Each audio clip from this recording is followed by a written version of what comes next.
Are you a woman who has too much to do, too little time? Do you feel like everybody wants a piece of you? Family members, your work at home, your work in your business or in the office, or even your clients? Do you sometimes wish that you could multiply yourself so that one part of you can have more time to do the things that you need to do and the things that you love? Maybe just to sit down and sip coffee or tea with your loved ones and enjoy the sunset and not think of work. Well, the only way to multiply yourself is to delegate. And in this video, you'll not only learn 3 of the 5 things you must know before you delegate, but you will also learn how you can delegate the right way. Hi, welcome to Mami Negosyo's Business Tips number 24.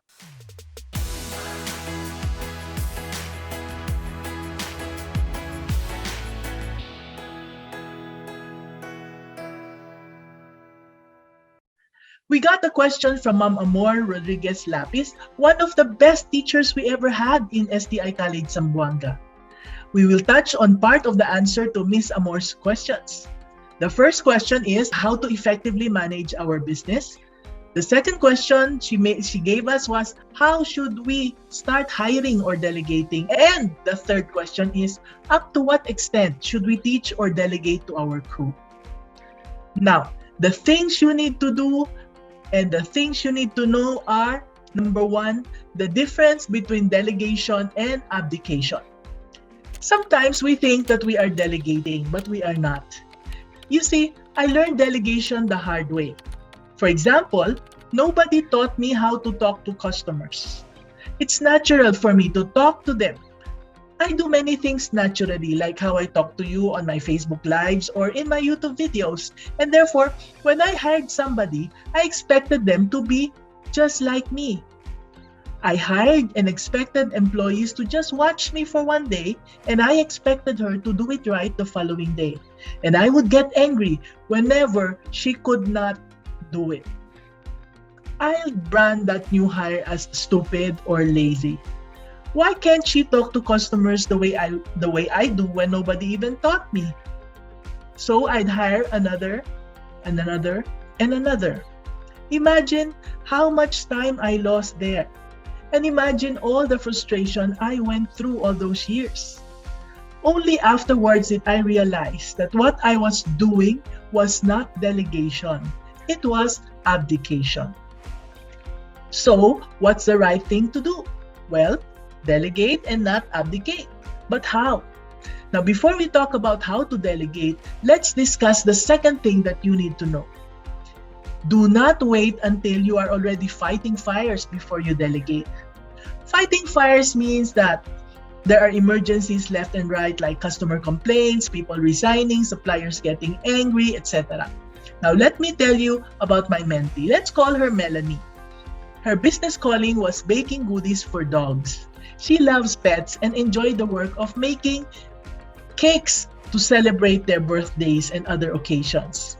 It started as a hobby. When she saw the business potential, she enrolled in our course, the Start Your Own Business Pinoy Coaching and Mentoring Program.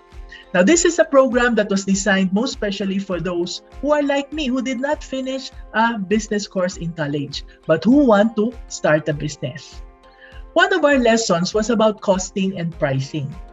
And before that lesson, she thought she was earning a lot from her cakes. Because she was the one baking the cakes and she did not have any employees, she did not compute labor cost. All that went into her costing were the ingredients for making the doggy cake and the packaging. So, when she learned that she needed to add to the labor cost, she asked, "Mommy N, how do I compute that?"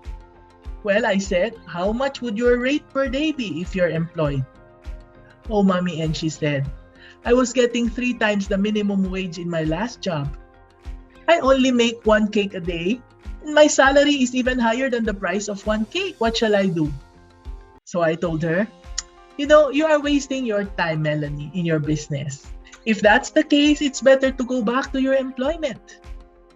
But because I knew that she wanted to be her own boss and she had no plans of becoming an employee ever again, so I told her, The only way you can enjoy the same pay from your former job is to improve and increase the number of cakes you make. When you make 10 cakes a day, your daily salary can be divided by 10, and that will make the labor cost for your cakes more reasonable, right? So she started applying what she learned in marketing, which is also part of our coaching and mentoring program, and the orders increased. The problem now is that she had to do marketing while having to make the cakes and deliver them. As the orders increased because of more effective marketing, she had to wake up early and sleep very late every day. And she still had to do the daily postings on social media because there would be no orders when she does not post. So what's the solution? I told her, hire an employee and delegate. Get somebody to make the cakes and do the deliveries so you can focus on doing the marketing, I told her. But she said, sayang Mami N, and she did not listen to me. Finally, after a few weeks of not getting enough rest, she fell sick. And that was when she finally agreed to hire a helper and delegated according to my instructions. Now, she could work on her marketing as the helper made the cakes and delivered them, right? And as she became better at marketing, the orders increased. And seeing the trend, she followed her forecast, which is also something that she learned from the program. And she hired another helper even before the orders became too overwhelming for her. Now that Melanie's sales keep on growing, I advised her to hire someone to handle the marketing as well. So Melanie got worried and said, Mami N, what's left for me to do if I hire somebody to handle my marketing? So I told her, find new markets. Think of other products you can sell or other ways to reach your customers. And she obeyed. And now, because her mind was relaxed, she could think of better ideas. One of the things she thought of was to put up stalls in malls where pets go. She also thought of tying up with vets and pet stores. So, when your mind is free, you can think of ways of growing your business.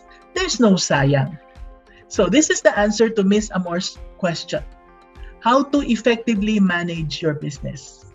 There are many ways, but one of them is to anticipate your growth and prepare your people before the problems and the overwhelm happen. Whatever you can do well, delegate as soon as possible so you can free your mind for more strategic thinking. Ms. Amor's second question was, when should you start hiring, empowering, or delegating? The answer is as soon as possible. Before it becomes an emergency, before the orders pile up, hire already and then delegate, okay? Now, next question, still from Ms. Amor, is to what extent would you teach or delegate to your crew? Now, my experience says delegate all the way. You will always find things to do in your business. And so, give away all your tasks as much and as early as possible. This is the right mindset, the right way of thinking for a business owner. Give it away. Don't hold on to it so you and your business can grow, okay? But if you have an artist's mindset, this is a caveat, okay? And you cannot give up the work, then find a partner who will take care of the other aspects of the business. So you don't have to focus on them and you can focus on your art because your business will die if you do everything. So remember, do not wait until it has become an emergency. Delegate as soon as possible. So let's review. Our topic tonight is the 5 things you must know before you delegate. What is the first thing you need to know? Number 1, the difference between delegation and abdication. We said delegate, not abdicate. Do not wait until you are already fighting fires. Delegate ASAP. Now, the third thing that you need to know is that delegation is more like planting a tree than making instant coffee.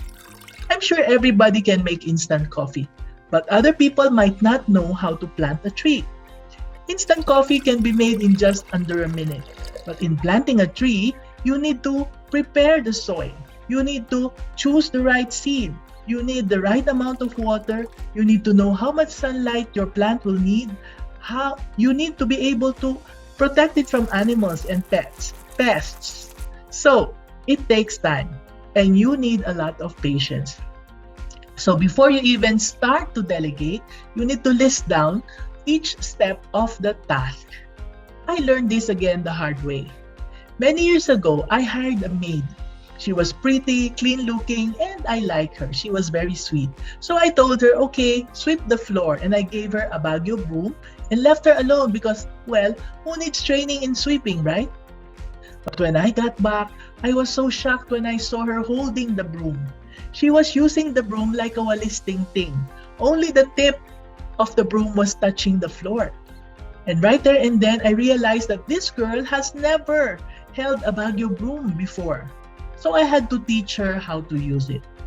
And therefore, before we start delegating, we need to list down each action the new employee has to do and don't assume too much like I did. So those are the first 3 of the 5 things you must know before you delegate. So in the next video, we will continue with part 2 of the 5 things you must know before you delegate. I hope you learned something new today. And if you did, please make sure to share this episode with a fellow aspiring entrepreneur.